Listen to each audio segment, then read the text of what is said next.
Welcome to Films and Stuff with your hosts, Pete Mitchell and Ethan Hunt. Hey, Pete. Hey, Ethan. How are you? Everything is great today. Welcome back to Films and Stuff. So, what have we got on tap today? Today is our stream or skip episode. We both had assignments. I had from HBO Max, DMZ. Those are initials that stand for Demilitarized Zone. And you had something from Hulu, right? I did. I had an older series from Hulu. I had Future Man. Do you want to start with DMZ? Let me kick it off. DMZ, starring Rosario Dawson. That's a name I'm already in. Said. I am 100%. I haven't said that in a long time, right? Not since The Mandalorian, yeah. Yeah, not since The Mandalorian.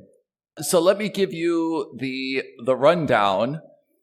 It is a mini-series, which means that it's only 4 episodes. As I mentioned, it is on HBO Max.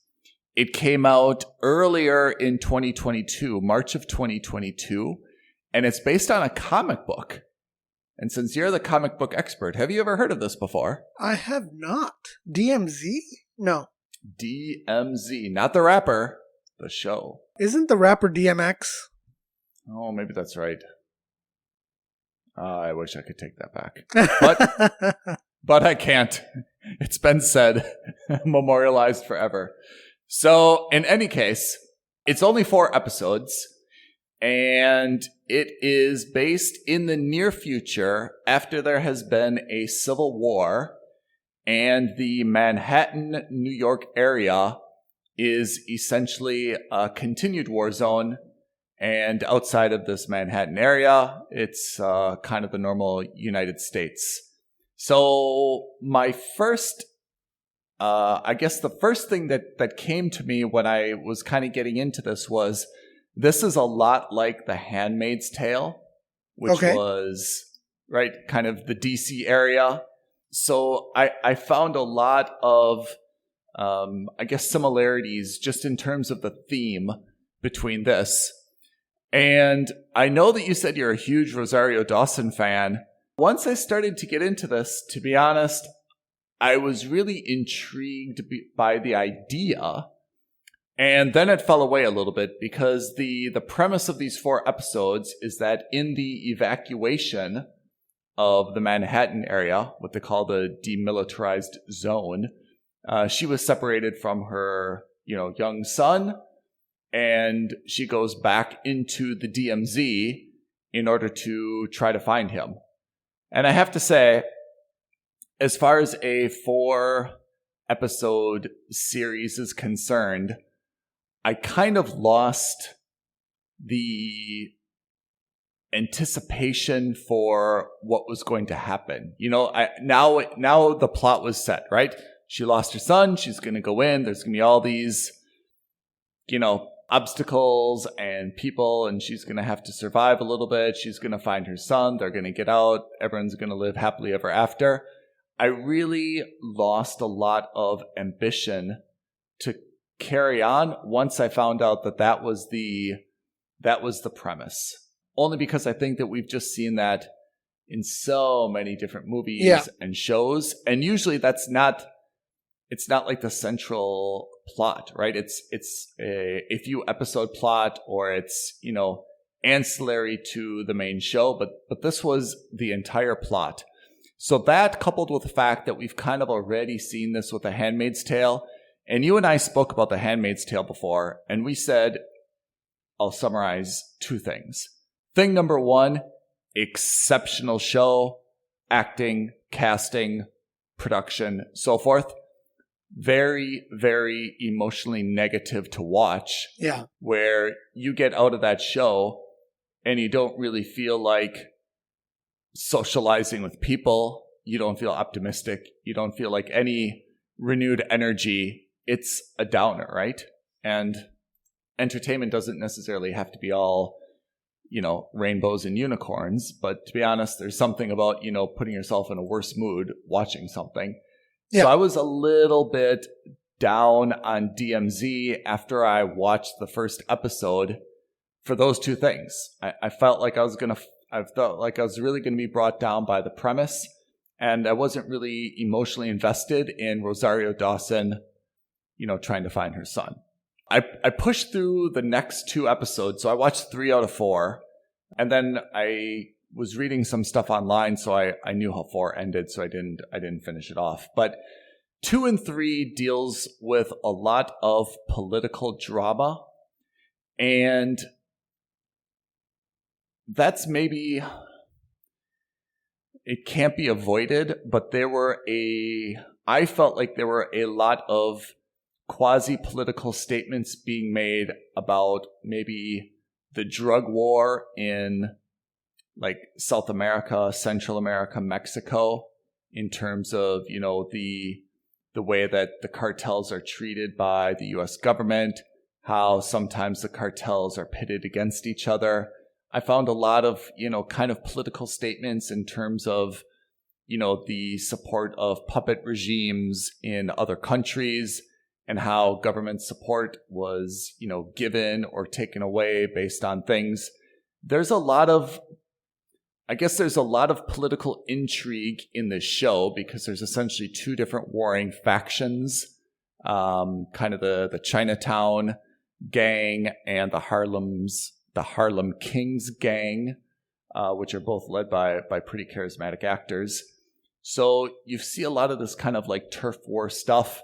And then there's obviously this other aspect between, kind of the US military, which is not in the DMZ, but of course they kind of want to invade and, take back control of this area. So I have to say episodes 2 and 3 also kind of brought me down just because I felt like there were a lot of political statements in here, and I felt like we were really getting away from a unique like action or drama series, and we were getting more into more of a Hollywood kind of, political statement. The action is good. There's a good amount of drama. The acting is great. There's a lot of very smart dialogue.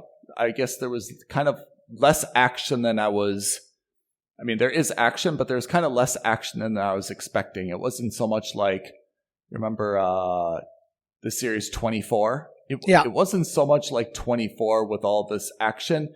There was actually quite a bit of dialogue and I'd say like a lot of negotiations and things like that between the 2 different gangs and trying to get what she wants or where she wants to go or trying to find her son. And then when she gets her son, she's got to bring him back. And it's good. Let me just summarize by saying it's good. It's well done, but I still give it a skip just because it didn't really do anything for me.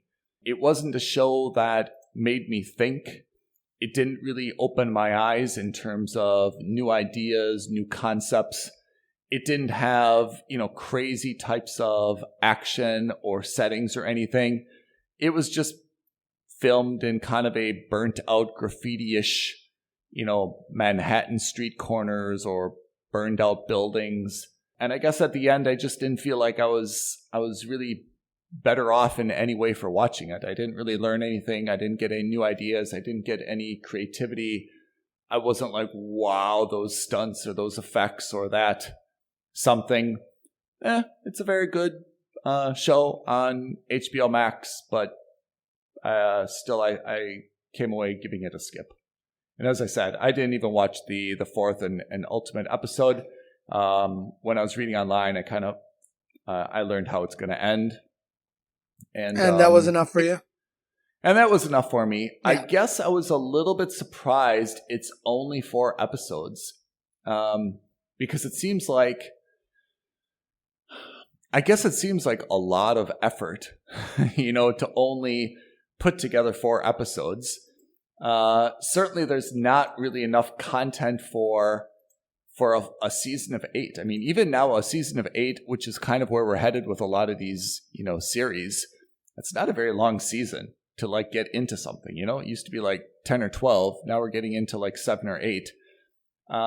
So I don't really see how they could have stretched it out to 7 or 8.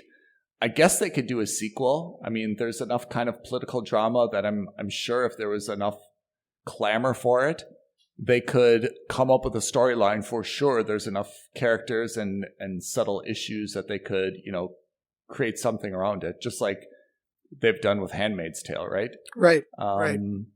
But again, I didn't really see any like loose ends that I was dying to see resolved. I didn't see any backstories that I was desperate to know more about. It was what you would expect on HBO Max, but I have to say, having watched 3, usually everything on HBO Max is just like almost wow. And I felt like this one was pretty like meh. Maybe it got the green light because it was only 4 episodes, so it was half the cost, or they just wanted to do a teaser, or they wanted to prevent someone else from getting the rights for the comic book. I'm not sure, but that does sound like the old school Warner Brothers business tactic. Yeah. So I have to say, if it's a skip for me, because if you never, I don't think this was popular enough. And I looked at the numbers on IMDb. I don't think this was popular enough that if you go to a cocktail party or any event and there's a lull in conversation, you can bring this up and anyone's going to know what you're talking about. Unlike kind of Game of Thrones, some of those shows, Yellowstone, for example, that have enough, impact across culture. If there's like a deafening silence, you could probably bring up Game of Thrones and somehow manage your way through that conversation, right? Yeah, if you're stuck at a table at a dinner party or a wedding or a fundraiser, wherever, and there's 6 other people at the table and you have nothing to talk about, and it's just like painful, you can just say, "Hey, anyone ever see Game of Thrones or House of the Dragon?" And at least somehow you can stumble through a conversation and find like some common ground, right? Yeah. If you would be at that same table and say, "Hey, is anyone watching DMZ on HBO Max?" I feel like that would make the conversation worse. They'd be like, "That's what you've got to talk about? Like, you're not talking about Yellowstone. You're not talking about, any Kardashian reality show. You're not talking about sports." Even Handmaid's Tale probably has like a good amount of like cultural awareness. DMZ, I just don't think has the popularity to fill that void. So for me, it's a skip, with all my respect and all my hats off to Rosario Dawson and her team. There's nothing to see here. Okay. All right. So that's DMZ on HBO Max, a skip. Skip. I, on the other hand, start it off, Pete. We need a good start to 2023. What do you got? I have something interesting. I saw a series called Future Man on Hulu. Future Man. Spoiler alert, I gave it a mooch.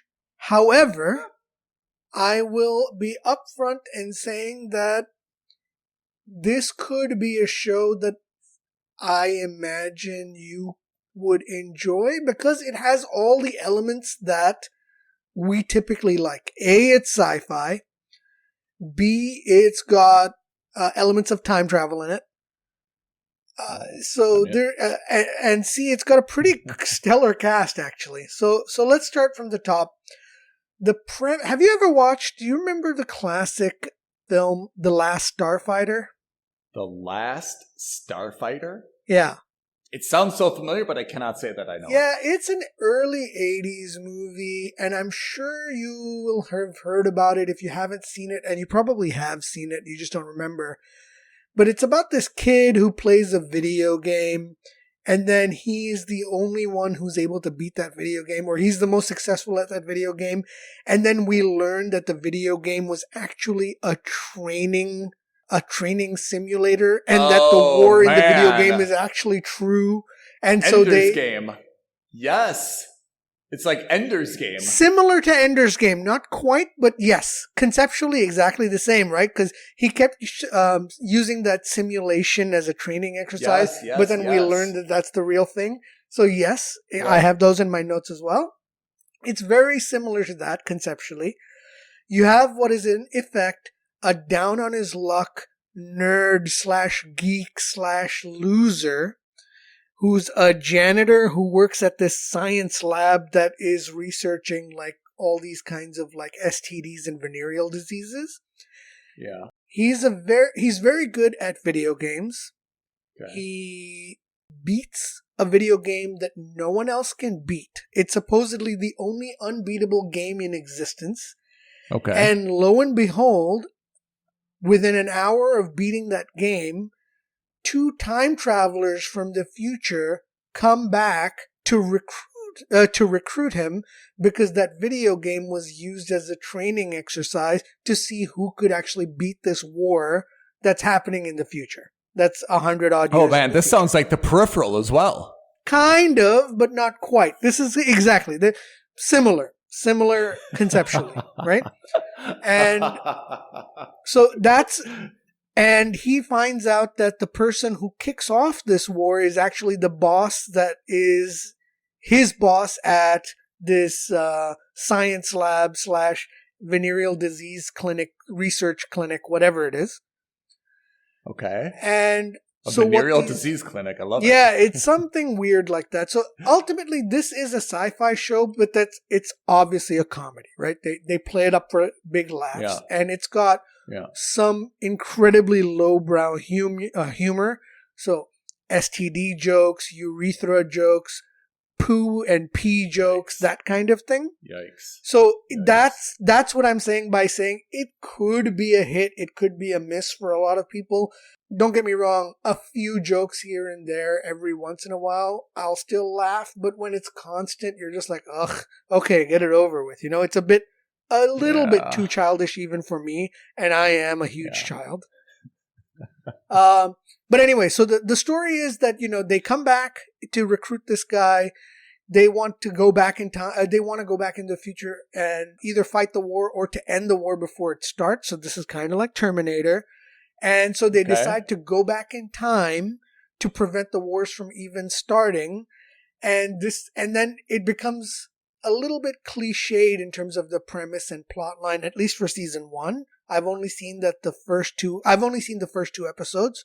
And, you know, he meets a younger version of his grandparents, of himself. And, you know, there's very much a Back to the Future vibe. It's very cliched. It clearly is a show that picked from a lot of different pop cultural time travel movies. Yeah.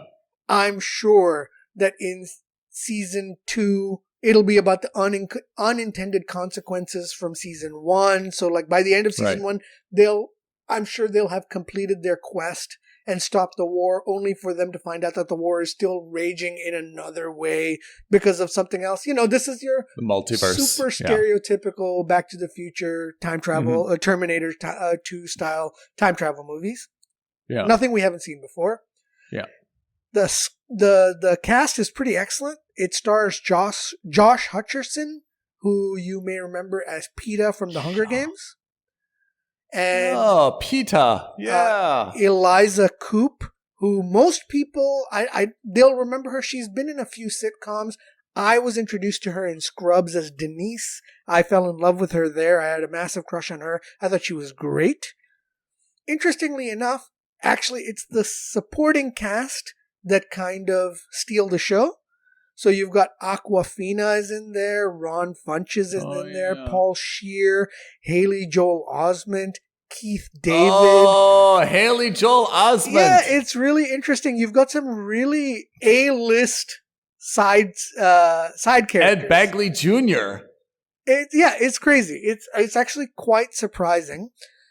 The show has pretty high production value. It's like the effects are, obviously the 3D effects for the video game sequences are pants, but you know, the time traveling effects, the explosions, the fighting, all of that's pretty decent. Okay. But having said all of that, like I said earlier, it's a mooch. It's not great. There are some good and funny elements to it. The time travel elements, all that kind of stuff is interesting to me, but they haven't really done anything new with it. Certainly nothing that we haven't seen before in a multitude of other programs and TV shows and movies. The lowbrow humor for me kind of takes it away from it. And, you get the shtick of people from the future who don't really understand past customs, that sort of thing, like the fish out of water story kind of thing. Yeah. So again, it's not bad, but it's not fantastic. I wouldn't consider this a skip. Like if I saw this on in the background, I wouldn't actively run away from it and choose something else. So it's something that I might keep on in the background if I'm doing something else, or if I need something on, but I wouldn't actively seek this out. My understanding is Pete, that there are does it bother you, Pete, when you find a show and you really like some elements of it, and you're like, if it could just do this, or if it could just cut out that, it would be like, wow. Yeah. Does that bother you or drive you crazy? Maybe. It bothers me less for this show because it seems almost exclusively unoriginal. Okay. Like every plot element or every premise element is taken from another movie that preceded it or a TV series that preceded it. So for me, that becomes less interesting. So, if everything, it's not a show that's greater than the sum of its parts. Let's put it that way. And so, whereas, for example, there were a couple of things in the peripheral where I was just like, man, they didn't need this element. Why is that here? That love story that they were trying to cram in with Wilf and yes. That if they removed totally that, I think that would have been fine. I think that would have been better. Like it served no function, at least in season 1, and it just came out of nowhere, for example. Whereas here, they're just taking everything from all these other shows, so you're just like, okay, I get what they're doing, and that's fine. It's like, okay, I need to make the best movie or the best TV book ever. All right, so I'm going to take elements of Harry Potter. I'm going to take elements of Dune. I'm going to take elements of, the top 10 books of the last 10 years, and I'm going to cram them together. But it's very transparent in what they're trying to do here. And I'm not accusing anyone for this, by the way. I'm not saying that this was a cash grab or this is them being, morally bankrupt and that they're all obviously stealing. I'm not saying that at all. I'm just saying that it's just so obvious where the inspiration for a lot of these ideas come from that you're just like, it's fine. When I look at the cover art for this and I read the one sentence narrative description. Yeah, the log line. I have to say, I'm not sure if this is supposed to be a parody or not, right? If it were a parody, I think this would be great, but I don't think that's what they set out for it to be. Yeah. If it were a parody, it would be a little bit more humorous. It would poke a little bit more fun at itself. It would be a little bit more meta about the characters in the situations they were in. This isn't that. This is not a parody, or at least I don't think this is what they anticipated or that they wanted it to be a parody. Because this is what it says on IMDb Pro about as the synopsis. It's one sentence. This is what it says. Josh Futureman, a janitor by day and a gamer by night, is recruited by mysterious visitors to travel through time to prevent the extinction of humanity. That line is so... that screams parody in a way, doesn't it? Kind of. Janitor by day, gamer by generic. night. Yeah, it screams generic as well. You'd rather not have... I understand the dichotomy between a janitor. You want them to... You're saying they're everyman, right? They're just... But you don't have to just be a janitor. Your regular Joe Blow. Come on. There's a lot of people... there's very few people that are like really janitors, who are not struggling to survive, right? So if you're... Yeah, I agree. They could have just been, like an anonymous, graphic design person. They could have worked in... A plumber, an electrician. Your average blue-collar Joe is what I think they were trying to go for. To say janitor almost like demeans them, right? Okay. Well, it's a mooch. Again, not bad. I see what they're trying to do, or at least what I perceive them to try to be doing. it didn't land for me. And that's fine. I think it's okay. I think that for some, it will land. Maybe for a younger audience who didn't necessarily grow up with the movies we grew up with, who didn't see The Last Starfighter, who aren't maybe aware of Ender's Game, who don't know Terminator 2, who don't know Back to the Future, or they didn't see them in the cinemas like we did when we were kids. Yeah. Those movies will hold a special place in our hearts because we saw them live, effectively, right? We saw them when they were cultural phenomenon. We didn't see them 20 years later on TV. We saw them, if not the same year they were released, within a year of their release. If you're Josh Hutcherson, yeah, I mean he's obviously known for the 4 Hunger Games films, but if you were him and you were offered this series as the lead character, would you take it, or would you say, I'm still gonna consider my options? So it's really tough, right? As an actor, I think you take whatever job you can get until you become a superstar A-lister who has roles thrown at them left, right, and center. And for all the success that the Hunger Games had, really, the person who came out of that unscathed and who became a superstar was Jennifer Lawrence. Yeah.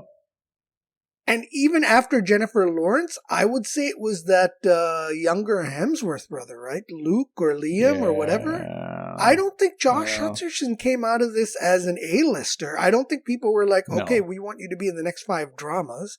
And even for the Liam or whatever, that younger Hemsworth brother, he has the brand recognition because of because he's Chris got 2 other Hemsworth. brothers. Yeah. So, and again, no, this is not me trying to slam the Hemsworths in any way, shape, or form. They're very good. Luke is excellent in Westworld. All of these guys, they're very good. But I'm just saying that I think that of the 3 younger actors, he probably came out third, or at least tied for a distant second. Jennifer Lawrence really is the one who went to the next level and beyond, and deservedly so. She's a very good actor. She's won Oscars for a reason. Yeah. I think that when you are, let's put it this way: if I were Josh Hutcherson's Hollywood agent, I would be very blunt and upfront and say, "Hey, listen, you take whatever job you can get until you get to Jennifer's status. Yeah. And if you never get there, that's okay too. We'll keep getting you these kinds of roles, and that's fine. As long as you're making money, that's all that counts." Yeah. I mean, a title role, I mean, a lead role is a lead role, right? I mean, especially if you exactly. You think that this is gonna be, and you never this know. has been on These for are 3 also seasons, but the TV landscape has also changed a lot in the last 5 years. I think 10 years ago, 15 years ago, an A-list actor would never really dream of being a regular on a TV series. Mm-hmm. And we've seen that change, right? Now we are seeing premier actors. I think think all the way back to True Detective, where you had Woody Harrelson and Matthew McConaughey. Who was off of his Oscar-winning run, by the way, coming back to TV. Yeah. Normally, the old school trajectory of Hollywood was you start off in Broadway or TV, you move on to movies, and then you succeed and stay on in movies. That's it. You don't go back to TV. And I think that formula has changed a lot, especially with streaming nowadays. I miss Matthew McConaughey in the rom-coms. In the rom-com. I mean, that was where he cut his teeth. I mean, he was he was almost tailor-made for it. Him, Kate Hudson, all of these like staples, right? Yeah. He had a really good run, and then I mean, bravo to him for getting involved in things like Gold, The Dark Tower, all these other, much more nuanced pieces. But I mean, he'll always have a place in my heart for his rom-coms. Yeah. So that is Future Man. That is Future Man on Hulu. 3 seasons. I believe the show concluded or was canceled. I don't know, in 2020. But It's not a bad show by any means. It's just not for me. It's a mooch. I imagine there is an audience out there, and for our younger listeners who are interested in sci-fi, I think this could be great for you. I just don't think it's for the older generation, and I don't mean that in a disparaging way. I just think that in a practical way, we're always going to compare it. We're always going to compare it to what we grew up with. Every generation needs their benchmark, right? And maybe this is the benchmark for... Maybe. I don't think it will be, because I don't think a TV series has the same cultural impact, or I think it's rare for a TV series to have the same cultural impact a movie does. So I think there are other movies in this generation, or when I say this generation, I mean in this generation, within the last 10 years, that will probably be more apt. So you are, as you are wont to do, you have already rolled your virtual die. You have self-selected for next week's stream or skip assignment. What have you, my friend? So for next week, I will be watching Monarch on Hulu also. Is this the one about like Nashville record royalty? What? Or is this about like a Victorian monarch? No, it's got to be about that, right? What else could it be? Monarch. It's got to be about the royal family, right? Like the English royal family? Maybe. I know there's a show called The Crown on Netflix, but I imagine that's what Monarch... I've never heard of it, but it has to be that. Whoa. That's for me for next week, and you, my friend, will be watching The Mole on Netflix. I have The Mole, and the reason why I'm excited is that The Mole, which is on Netflix, is like our first game show-ish thing to review. Oh, okay. Oh, yeah. So I think this one is a very unique show, but I think it's like an adventure game show mystery, something like this. I've heard of this. I don't know exactly how it is, but I'm excited to watch it and give a report next week. Amazing. I'm so excited. So am I. Okay, so that is this week's Stream or Skip, the first one of 2023. We're back. We're back. All right. Thanks so much, everyone. Thanks a lot, Ethan. I look forward to hearing about The Mole on Netflix next week. Monarch and the Mole next week. All right, everybody. Thanks for listening in. Pete, thanks for participating. Thanks, we'll catch everyone. you guys next week. Bye. Bye. Thank you for listening to another episode of Films and Stuff.